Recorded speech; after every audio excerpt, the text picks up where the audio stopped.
Kemudian kita sebut lagi Qais bin Sa'ad. Qais bin Sa'ad isunya apa? Janggut Sayyidina Qais bin Sa'ad, keluarga dermawan, keluarga baik. Qais bin Sa'ad tu bila sebut panglima kaum, agak-agak badannya besar ni. Bila sebut panglima, para sahabat Nabi radhiyallahu anhu, kalau levelnya level panglima, bukan level private, memang badannya besar-besar. Macam kita baca kisah Abu Ubaidah Al-Jarrah, sadu. Mula kita pergi Palestin, nombor 20 orang aja. Orang Palestin dah saya dah. Nombor 20 orang aja. Pergi Palestin, belum apa lagi, pedang lagi dalam sarung. Belum cabut pun. Wah, perang saya tu. Belum apa lagi. Baru beri salam. Assalamualaikum. Perang sebuah perang saya. Agak-agak badan macam ni Abu Ubaidah. Tegak, besar, tinggi, sadu. Yang kita sebut lagi Abdul Rahman bin Auf, yang levelnya panglima tu, kurus gede. Aduh. Yang namanya Usaid bin Hudayr, sadu. Abbad bin Bishr, sadu. Ali bin Abu Talib, agak-agak keren si Ali tu. Kita deadlift berapa kilo apa tadi? 200 sampai 106 sampai 103 80 mungkin sebab usia lah kita. Macam adik kami umur 27, nya deadlift dah 160 kilo. Kita tanya kita berak kan? 160 kilo deadlift. Kita buat balan dia angkat 160 kilo, muka sambar macam 160 kilo angkat. Nak pola badannya keren punya pasal. Membahayakan kalah. Yang macam tu keadaan. Tetapi sebahagian sahabat Nabi tu pada sadu, termasuk Qais bin Sa'ad. Qais bin Sa'ad tu punya sadunya badannya, punya naik atas keldai, kaki sampai lembah. Sebab apa? Badan Qais tu tinggi lampai. Tinggi. Kita naik kuda, kaki tinggi sampai lembah. Bukan kuda dia tak spring yang lewat kan, bukan. Memang kuda dia setting tinggi lah. Kita naik kaki tinggi sampai depan juga. Kita naik keldai yang boleh saya sini aja. Sebab sama tinggi kita dengan keldai lah. Macam ada setengah orang nak yang badan tinggi, makin pada wave. Memang kaki depan lah. Tapi kelihatan lurus yang betul. Sebab apa kaki duduk sampai. Cuba pun aku makin. Saya ingat betul. Sebab apa kaki sebelah lahan. Mau kejap dua, punya kaki bisa sampai. Banyak motor tahu. Dia fikir tahan tanya, motor tangga orang kan. Dia macam ni aja, dia fikir mesti sikit dia tahan jalan orang. Kemudian Qais bin Sa'ad punya badannya besar sampai orang sebut Qais bin Sa'ad tu makan unta. Dia makan daging lembu paidah. Sebab badan besar semacam, tinggi semacam. Orang tanya makan unta kan? Apa hal? Badan kau tinggi gila? Sampai tahap macam ni digambarkan kisah Qais bin Sa'ad. Cuma masalah tadi, satu yang kita kena ingat, Qais bin Sa'ad tu masalahnya janggut saja. Yang lain semua ada. Handsome-nya ada, cerdik, ada baik, ada dermawan, ada gagah, ada panglima, ada semua ada kecuali janggut. Betapa besar sentimental value pada janggut kita tengok tu. Kita dapat janggut tu pada biasa aja. Tok sunnah orang lelaki yang paling mudah dapat saham pahala. Mengkata kita ada janggut, mengkata berjanggut walau selai pun janggut dia simpan. Kita ada keperluan nak potong. Macam kau apa janggut kau simpan panjang, tengok marah si dapat dia banyak. Coba panjang seklah. Dia banyak sikit tak kalau beli mesin yang tering nombor 3, nombor 4, 3, nombor 4. Itu. Sudah. Musim mau di situ. Stok sedangkan di panjang tu. Sudah begitu. Benda ni tumbuh saja. Ada bini yang boleh pergi panjang bang yang tumbuh si bang. Mau ajar bini. Kasih tumbuh pula ni. Tumbuh si bang di sini ya. Tumbuh bang. Kasih tumbuh sepat bang. Masih banyak kerja kita. Kedudukannya ketika ayah Qais Sa'ad bin Ubadah radhiyallahu ta'ala anhu peluk Islam, Ketika bapaknya peluk Islam, nyampak anaknya. Bapaknya Sa'ad bin Ubadah, anaknya Qais bin Sa'ad. Bapak peluk Islam, nyampak tangan Qais sekali. Ya Rasulullah, ini pembantu kamu. Ketika Nabi dah berhijrah ke Madinah, Nabi duduk di Madinah dah. Qais bin Sa'ad tu peluk Islam, lepas Nabi duduk di Madinah. Bukan Nabi di Mekah lagi nak Islam sih, tapi dah Nabi duduk di Madinah. Bapa jumpa Nabi, bapaknya mengaku keislaman, mengaku keimanannya. Kemudian bapaknya empat anak sekali. Walaupun anak badan besar, badan tinggi lampai, pendek, bapa empat anak juga. Yang kita tengok kuasa seorang bapa. Walaupun anak kita, abang Modin dan Koko siapa besar itu? Besar Koko kita. Tetapi bila berjalan, kalau abang Modin tarik, Koko lah besar. Yang siapa lawan? Bapaknya. Kau tahu bapak siapa besar? Bapak besar kau ke? Kau sakit? Kecil kau? Tingginya apa lagi tak? Tinggi. Bapak kami sama juga. Aku ingat aku keren lah. Bapak lagi keren juga. Bapak pada besar semua. Bila bapak kita walau kecil sekalipun yang tarik tangan kita, nak melawan yang payah gila nak melawan. Susah benar nak melawan bapak tu. Walaupun kita besar dia bapak, waktu bersutur, waktu tumpak, waktu. Tetapi sebabnya bapak macam ni punya tarik tangan kita akan follow juga. Macam dia lah Qais bin Sa'ad. Tak kala bapaknya Islam, nyembah Qais tu sekali. Sungguh Qais tu badan tinggi, badan besar. Yang melawan, dia lawan. Bahkan Qais tu seumpama hadiah daripada bapaknya kepada Rasulullah. Badan besar, jadi khadam Nabi. Untung-untung Nabi ada Anas bin Malik, ada Zaid bin Harithah, ada lagi Qais bin Sa'ad yang nama jarang kita sebut tu. Disebut oleh bapaknya, ini adalah pembantumu ya Rasulullah. Kemudian Nabi mendekatkan diri baginda dengan Qais bin Sa'ad. Nabi rapatkan dirinya dengan Qais bin Sa'ad dan Nabi perhatikan Qais bin Sa'ad tu rupa cantik-cantik dan Nabi tersenyum kepada Qais bin Sa'ad. Bayangkan kita duduk kelak ada peluang bertemu Rasulullah. Amin ya rabbal alamin. Mudah-mudahan semua dapat syafaat, dapat bertemu Nabi SAW di syurga kelak. Amin ya rabbal alamin. Yang permintaan sangat besar ya. Dapat jumpa Nabi nak di akhirat. Tak kala sampai padang mahsyar. Padang mahsyar tu punya panas yang luar biasa. Orang berenang nak peluk. Kita tak berjemur tengah hari gelap, panas tak tengah hari gelap.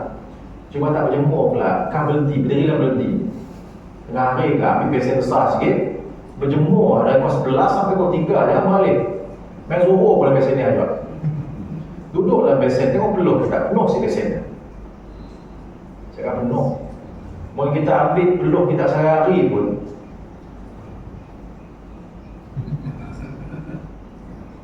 mau sampai tahap macam ni lah, gelas kan penuh dengan peluh kita. Padang mahsyar punya panas, manusia berenang dalam peluk. Tiba-tiba sampai satu keadaan, satu tempat, ada yang namanya telaga Nabi. Yang beriman aja, yang dapat syafaat Rasulullah aja boleh minum telaga ya. Bila kita pergi telaga Nabi, ownernya Nabi, agak-agak Nabi ada saya kat siang. Nabi ada kat telaga, yang tunggu umatnya. Yang tunggu umatnya dengan para malaikat. Yang tu dalam kitab 40 hadis 10 harap kiamat kalau kita nak baca. Yang tunggu Rasulullah, tunggu umat-umat baginda yang dapat syafaat, yang soleh, yang beriman, yang bertakwa untuk minum di telaga baginda. Bila minum di telaga Nabi itu, saya akan haus selamanya. Yang belum masuk syurga lagi, minum telaga Nabi, saya akan haus sampai bila-bila. Kita masuk syurga, cukup syarat tak minum. Nak minum, malaikat tanya, nak minum kau? Maksudnya malaikat aku dah minum telaga Nabi kat luar. Dah minum kau? Mau minum aku biar dia? Masih buat malaikat. Belum hilang, kita haus. Lagi dah kebasah dah sedekah. Kita akan haus selamanya duduk di telaga Nabi. Bayangkan kita di akhirat kelak, berjalan di mahsyar, dapat bertemu Rasulullah, minum di telaga Rasulullah, duduk dalam syurga, duduk dengan Rasulullah lagi, ingin sih. Kita yang cerita YB lah, YB tu kadang-kadang dekat, malas. Yang untuk Nabi, ingin sih, Bang Teli. Mungkin kita berdoa dengan Nabi. Nabi tengok kita, tadi salah. Oh, main gym lebih lah. Bila tu, oh, Alhamdulillah. Bayangkan Nabi tengok muka kita, Nabi senang hati tengok muka kita. Bayangkan perasaan seronoknya bila Nabi tengok muka kita, Nabi seronok. Kita tu agung tengok muka kita sedang lembut, kita seronok lah. Agung aku. Orang agung dengan muka kita, saya belum orang lupa. Tapi kita punya seronok nak jadi agung yang luar biasa semacam. Bayangkan kalau Nabi tengok muka kita dengan pandangan kasih sayang. Nabi tengok tak lembut je pandangan Nabi tu. Bukan kata lembut no singang lembut, tetapi kelembutan Rasulullah tu luar biasa. Sampai orang bengking pun lembut kenanya. Dia pandang aja dengan senyuman, perasaan senang hati. Kalah orang. Ikrimah Abu Jahal punya bengking manusia, jumpa Nabi lembut terus. Khalid Al-Walid punya bengking manusia, tak bunuh Nabi dah kerja, jumpa Nabi lembut terus. Hamzah punya samsing manusia, jumpa Nabi lembut.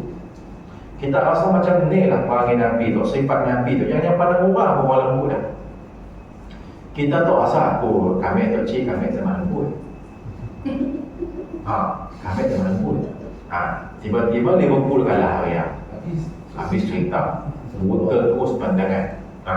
Kita semacam Nabi. Nabi apa keadaan lemah lembutnya ada.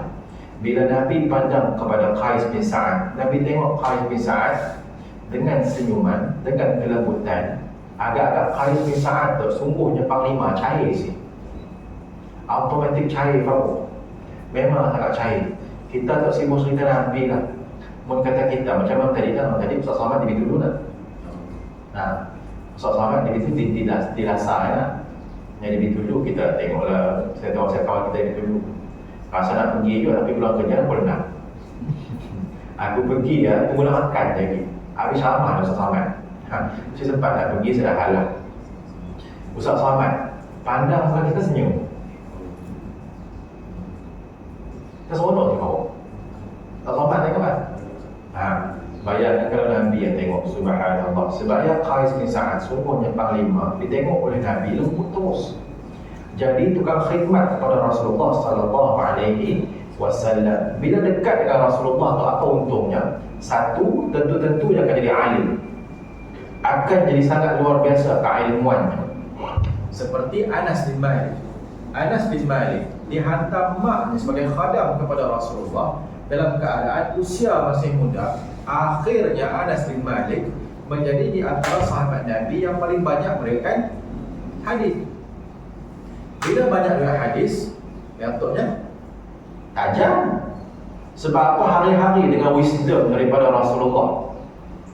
Pagi subuh dah dengar Nabi kelakar, tengah hari subuh dengar Nabi kelakar lagi, petang masa Nabi ceramah lagi, kuliah lagi Nabi, maghrib Nabi kuliah maghrib lagi, malam dengar Nabi mengaji. Hari-hari dengan perkara baik. Sebab ia Anas bin Malik akhirnya menjadi ulama mulai.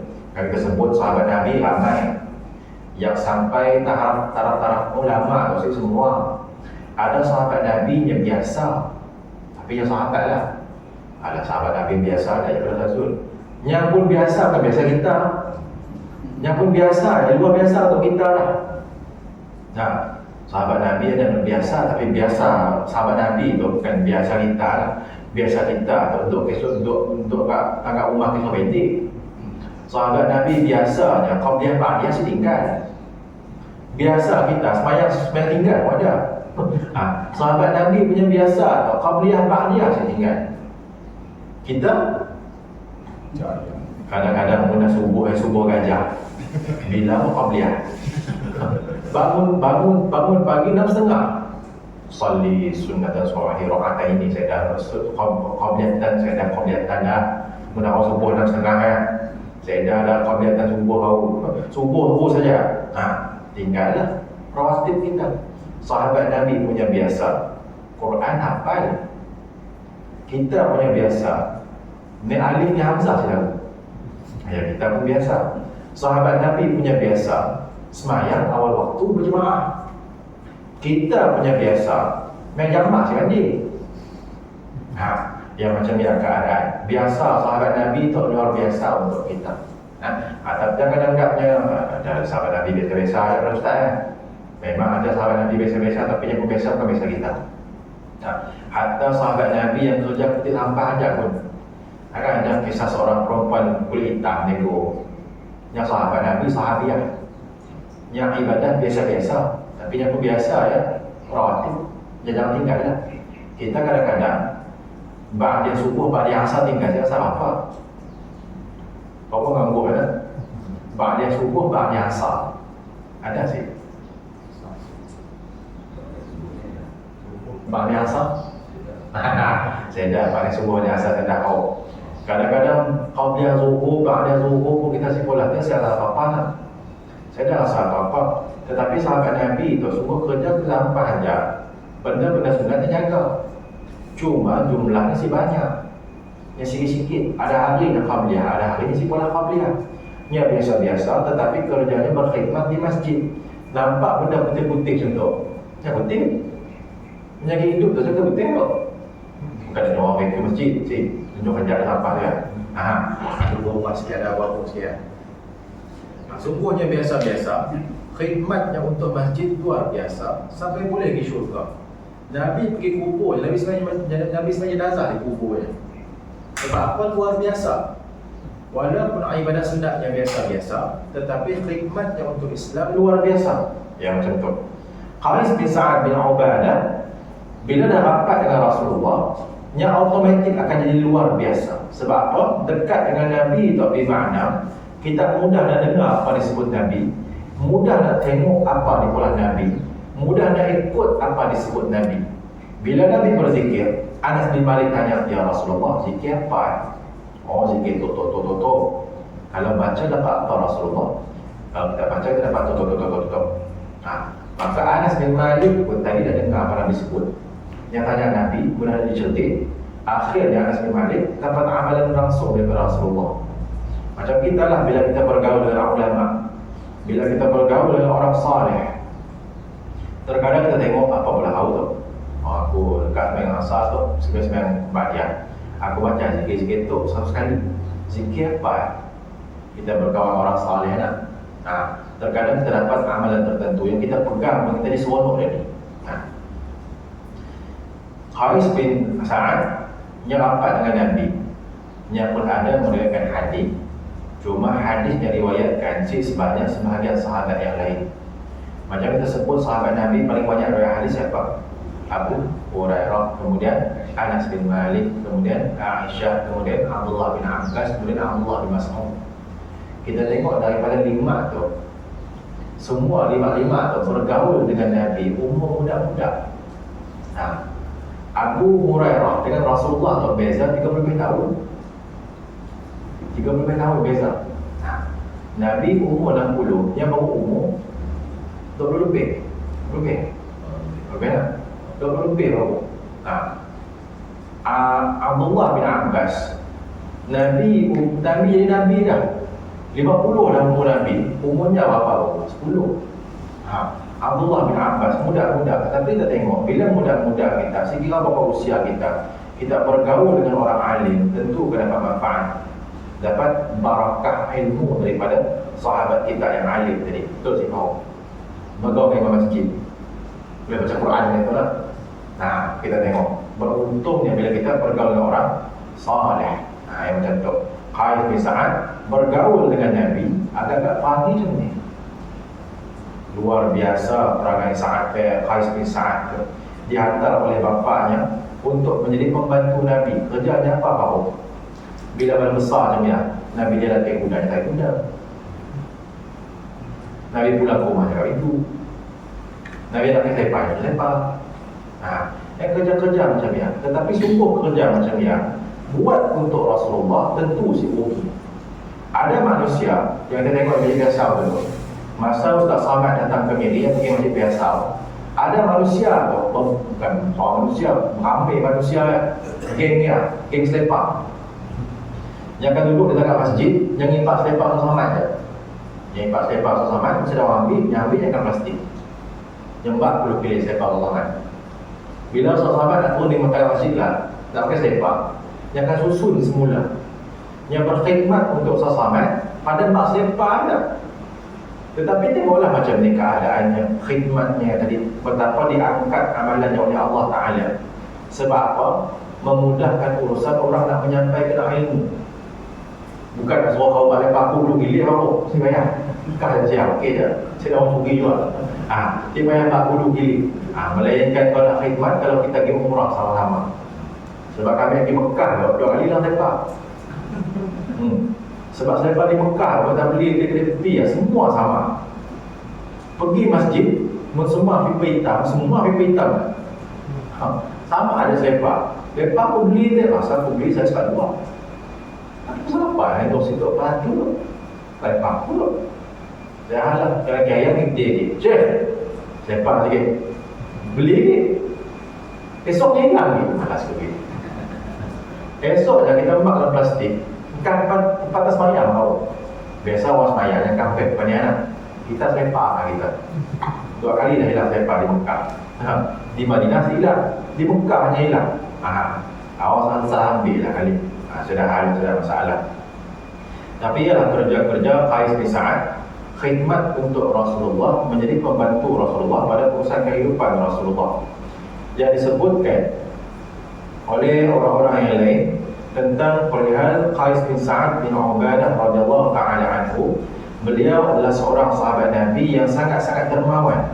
Dermawannya sangat-sangat luar biasa, sehingganya jadi buah mulut kepada sebahagian sahabat yang lain. Sebab cemburu uang. Bayangkan kita ada seorang kawan yang hari-hari bersedekah.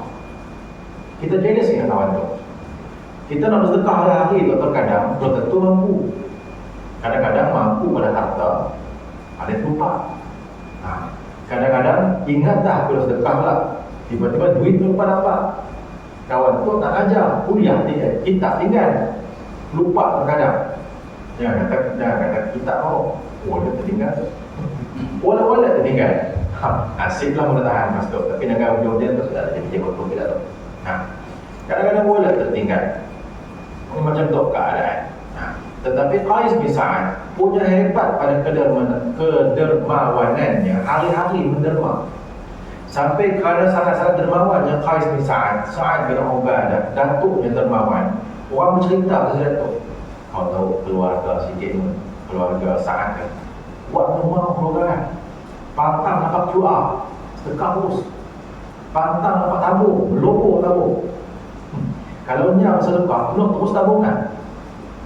Punya banyak bersedekah, sangat-sangat banyak bersedekah. Sampai satu ketika Abu Bakar dan Umar, dua sahabat besar, dua sahabat yang dimakamkan hampir dengan Rasulullah.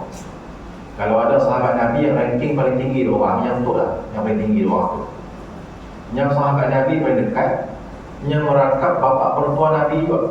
Sebab anaknya dua tu, Nabi kahwin dengan dua-dua. Umar Nabi kahwin dengan Hafsah, Abu Bakar Nabi kahwin dengan Aisyah. Abu Bakar dan Umar satu ketika, yang itu sebagai penutup kita lah, gelap petang bersambung lah, menghabiskan pagi itu boleh. Tapi gelap maghrib tidak modal nak pula cukup hari.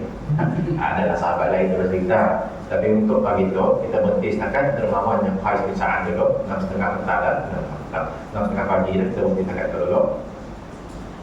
Dermawan yang Qais bin Sa'ad, satu ketika Abu Bakar dan Umar bercerita pasal Qais bin Sa'ad. Dan pada secara kebetulannya sejauh dari sidang ya, ada bapaknya Qais bin Sa'ad yang namanya Sa'ad bin Ubadah tadi. Abu Bakar dan Umar bercerita pasal anaknya, bapak di belakangnya, yang dua si sedar tadi, wallahu a'lam. Yang bercerita Abu Bakar dan Umar kelakar sama dia pun, ya sahabat, woi, mun kata Qais tu dermawan panggilnya, yang hari-hari bersedekah, habis harta bapaknya. Yang cerita macam ni. Kalau kita tengok kuat bersedekah Qais tu, silama habis harta bapak bersedekahnya. Pada ketika ya Sa'ad bin Ubadah radhiyallahu ta'ala anhu terdengar cerita Abu Bakar dan Umar tadi pasal anak yang kuat bersedekah. Abu Bakar dan Umar yang bukan mengumpan, tetapi nak cerita, nak puji Qais bin Sa'ad tu, punya dermawan yang Qais tu, sampai banyak bila menderma ya, harta boleh habis. Kita sampai di tahap macam dalam harta. Ustaz Zul ya, kalau kuat sedekah ya, habis hartanya pula. Saya dah lagi orang puji macam mana? Belum sampai tahap yang dermawan aku. Kadang-kadang di masjid dia adalah RM10, RM20 dia boleh lah. Tetapi nak sampai RM3,000 sekali derma belum sampai lah. Belum sampai lah dalam derma tahap ya.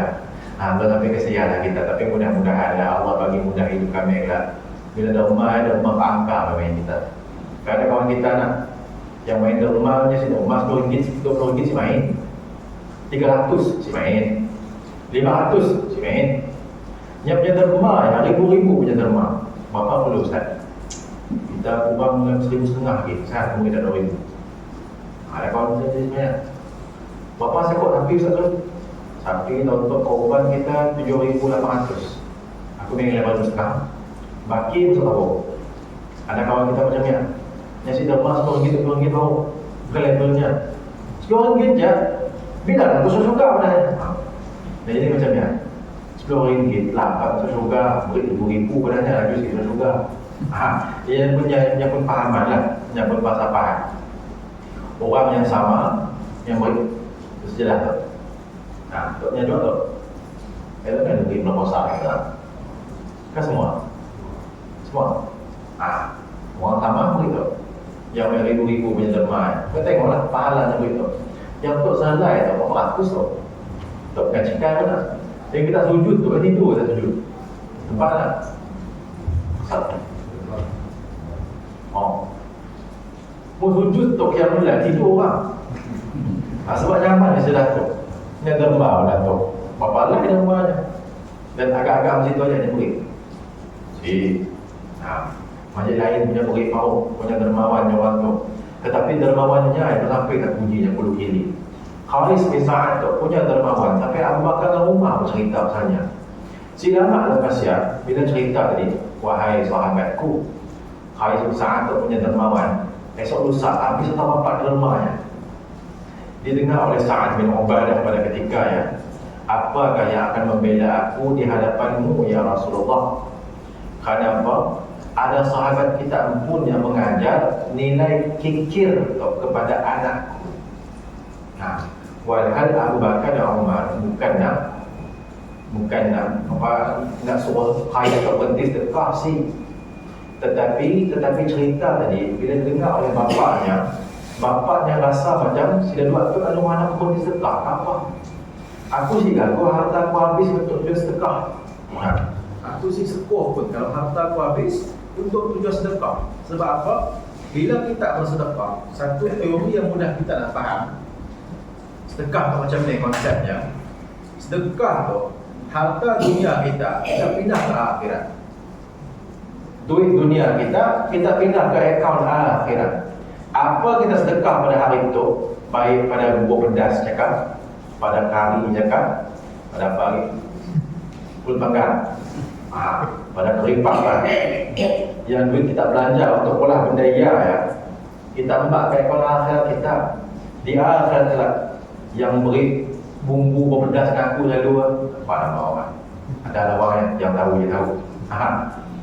Yang kenapa semula pula, wahai fulan, yang tu lah duit kau belanja untuk beli bumbu berpedas kau beri kau tak zuluk. Yang tu lah harta kau. Yang kau sedekahkan untuk tujuan infak dan seumpamanya, tu harta kau. Bayangkan bumbu berpedas diberinya, olah berpedas. Sefamily makan. Ya sekira pahala makan lagi. Kuih bagi tu ada kuih bagi tu kat kau. Siapa nak beli kuih? Kuih nak beli ke pula? Beli. Siapa yang belanjakan harta yang beli kuih, bayangkan. Kalau kita sebut satu ketika, pahala sedekah, bab makanan, satu suap makannya pahala sebesar bukit pokok. Satu suap kan. Kita bayang tentang gelap, tiba-tiba ada kawan kita beli pizza macam mana dulu kan. Siapa yang baku pandai kita yang beli pizza. Yang tahu je tahulah. Cuma sebut nama. Yang tahu je tahu. Yang pasti maknya ada kat situ. Bayangkan kawannya yang beli pizza itu tujuan sedekah. Walaupun pizza itu kita boleh buat lah. Orang beli makan je lah. Yang beli benda ya, Berapa suap kita makan? Satu suap susah pergi urut pahala. Kita makan pizza sepotong dan satu nak apa? Nah, kita mesti paling kurang 3-4 suap. Yang pun mau terbapak mulut dia. Sebab apa pizza beli je not size large. Kita tengok gila orang tu besar pizza tu. Ya, jangan memang kasi campur lah. Campur juga pizza juga. Aduh, aku dah suka satu tu. Bayangkan pahalanya. Suap macam ni ya. Sekali suap pizza betul sikit. Dua kali suap, lagi urutan. 3 kali suap, 3 kali urutan. 4 kali suap, 4 kali urutan. 5 kali suap habis, 5 kali urut pahalanya. Seorang. Bayangkan sepotong besar, berapa orang makan? Berapa kali suap kan? Abang pun pandai dulu pilih berkat hidup. Sebab apa? Pahala sedekah makanan yang saya stok. Punya banyak pahala sedekah makanan je. Kita nampak bahawa sedekah tu biasa-biasa, tetapi hakikat sedekah kita pindah akaun harta dunia kepada akaun akhirat. Di akhirat kelak apa kita sedekah kita dapat balik. Dan dapat balik di akhirat tidak seperti jumlah di dunia. Dunia ada sedekah 10, tetapi jangan samakan 10 ringgit di syurga dengan 10 ringgit dunia. 10 ringgit syurga tu mahal. 10 ringgit syurga kalau dijelmakan ke dunia tu kaya Malaysia tu. 10 ringgit syurga yang beri kerajaan Malaysia, kaya kerajaan. Semua dapat beasiswa tu. Semua dapat BRIM. Jutawan dapat BRIM. Kalau 10 ringgit syurga ini tambah ke dunia. Yang hebatnya pada sedekah. Sebab ya Sa'ad bin Ubadah yang bising dengan Abu Bakar dan Umar, kena orang ajar anak aku benda-benda kena betul. Aku si gagu, harta aku habis untuk guna sedekah. Saya ada masalah. Okey je. Wahai Sa'ad, memang bukan cerita nak suruh anak orang kuat, tapi nak ceritanya nak tahu tu punya banyak dermanya sampai boleh habis harta kamu. Yang pantang nampak peluang untuk menderma. Jiran sebelah yang derma, depan rumah yang derma. Kemudian rumah flat tu, satu flat dia habis diberi dermanya. Sebab apa? Sangat dermawan Qais bin Sa'ad. Jadi antara ciri Qais bin Sa'ad yang boleh kita ambil sebagai pedoman kita, sangat banyak menderma. Yang saya akan rugi menderma tu, tentu Allah Ta'ala akan ganti. Dan derma kita terkadang kita si derma bentuk harta. Sebab terkadang harta kita pun cukup makan kita kan. Tapi kita derma khidmat kita. Yang ngetek Swiss sampai indah ya, derma juga, derma tenaga. Yang mulai kopi kat tu, ada sih derma juga, tenaga kita tak muat. Pun derma juga. Terkadang derma kita penting. Kita tolong sampah, buang sampah besar. Derma juga. Tenaga kita ya, semuanya Allah Ta'ala kira. Di akhirat telah dibentangkan buku cara amalan kita. Terkejut pemain. Sini tak pahala tu ya Allah. Kau ingat sih kau tolonglah meja tu. Kak kau pun gelap meja kat subuh satu ya Allah. Subuh kau pun tak. Kau ingat sih main. Betul lah, betul. Ya kau main juga lah. Yang gelap pahala ya Allah. Kau gelap meja kau jual. Cuci gelas kau jual. Jual imam makan bersuap pada kau jual. Buang sampah kau jual. Baca kopi kau jual. Cicak kau jual. Semua khidmat kita, derma tenaga kita, semua Allah Ta'ala akan kira. Derma harta kita pun Allah Ta'ala akan kira juga. Jadi jangan kita berkira pada bab derma. Si mampu derma pada harta, pada tenaga, pada masa kita, pada kepandaian kita, apa ilmu kita ada, macam apa yang tiba bab kereta. Bila dia sebut kepada seorang kawan lain, macam ni katut. Sampai mati kawan dia pegang apa dia jawapan. Pak tergila-gila di rumah pun dapat pahala. Dia bukan bateri Bang Mat. Tetapi macam ni Bang Mat boleh pandai tukar bateri, awak kan aja. Bila Bang Mat tukar baterinya hidup, kereta boleh berjalan. Abang Mat buat amal dengan kereta tadi, Faruk gila-gila dapat pahala. Sebab aku ajar tukar bateri. Nampak simple tak? Tapi kau tengok kitaran pahala macam ni Faruk. Kau ngajar aku tukar pelang. Aku tukar pelang, sampai sudah main bilik hidup. Berapa kali kuliah dah main bilik kuat. Kau usah pahala kau. Beri sikit. Kalau boleh beri sikit, aku minta pahalanya. Sebab apa? Kerana lah kata aku boleh tukar pelang apa indah. Hidup main bilik bulu kili. Semua apa pahala kenyal. Bayangkan gila-gila cepiak dia tengok-tengok. Tengok-tengok biar apa pahala.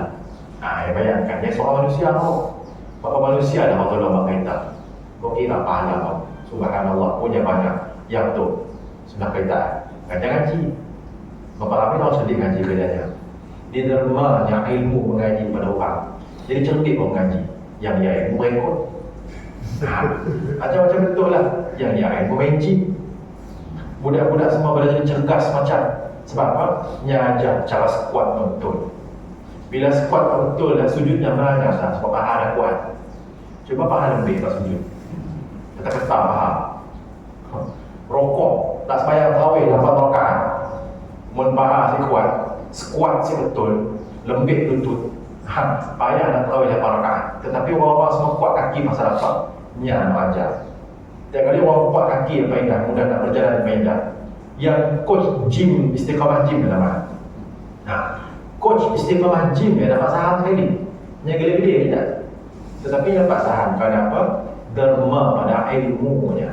Benda-benda macam tu yang kita nak tengok. Mudah-mudahan kita semua dapat saham di akhirat kelak.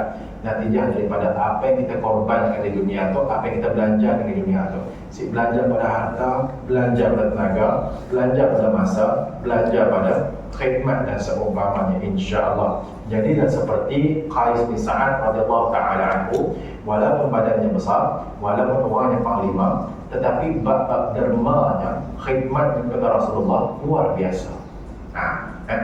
Bayaran mungkin lebih besar daripada Rasulullah, tetapi yang punya tunduk kepada Rasulullah yang luar biasa. Macam tu yang kita mahu. Jadi insya-Allah bertemu sebelum maghrib kelak kita sambung bicara tentang kisah Qais bin Sa'ad bin Ubadah radhiyallahu taala anhuma, radhiyallahu taala anhuma, pada episod kedua kehidupannya. Macam mana Qais bin Sa'ad tu meninggal dunia. Kisah meninggal tu sedih juga. Qais bin Sa'ad tu, macam ni IQ Qais bin Sa'ad tu sangat-sangat tajam akalnya. Yang kita ceritakan pada maghrib kelak, insya-Allah. Mudah-mudahan Allah pertemukan kita pada kuliah maghrib kelak yang baik datang daripada Allah Subhanahu wa taala, yang lemah yang kurang, yang baik yang salah datang daripada kelemahan kami yang menyampaikan. Aqulu qawli hadza wa astaghfirullah al-azim li wa lakum. Jazakumullah khairan jazaa. Assalamualaikum warahmatullahi wabarakatuh. Wallahu a'lamu bis-shawab.